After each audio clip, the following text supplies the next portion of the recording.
ماں باپ سے اونچی آواز میں بات کرنا نہ صرف بدتمیزی ہے بلکہ یہ ایک ایسا عمل ہے جو انسان کی زندگی میں دو بڑی نعمتوں یعنی برکت اور سکون کو کم کر سکتا ہے۔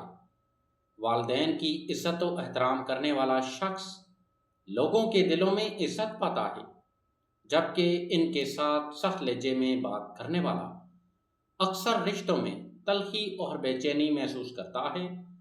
اسلام میں والدین کے ساتھ نرمی اور ادب سے گفتگو کرنے کی بہت تاکید کی گئی ہے۔ جب اولاد اپنے والدین کی دل آزاری کرتی ہے تو اس کے اثر اس کی زندگی کے مختلف معاملات پر پڑ سکتے ہیں۔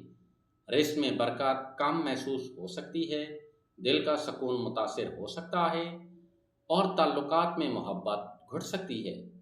اس کے برعکس جو شخص اپنے والدین کے ساتھ ادب، محبت اور نرم لہجے سے پیش آتا ہے، اللہ تعالیٰ اس کی زندگی میں خیر، برکت اور آسانیاں پیدا فرماتا ہے۔ اس لیے ہر حال میں والدین کا احترام کرنا اور ان سے نرم آواز میں بات کرنا ایک عظیم اخلاقی اور دینی ذمہ داری ہے۔ جی تو دوستو، امید ہے آپ کو ہماری ویڈیو پسند آئی ہوگی۔ ویڈیو کو لائک کریں، شیئر کریں اور چینل کو سبسکرائب لازمی کر لیں تاکہ ہماری نئی آنے والی ویڈیو آپ تک پہنچ سکے۔ اللہ حافظ۔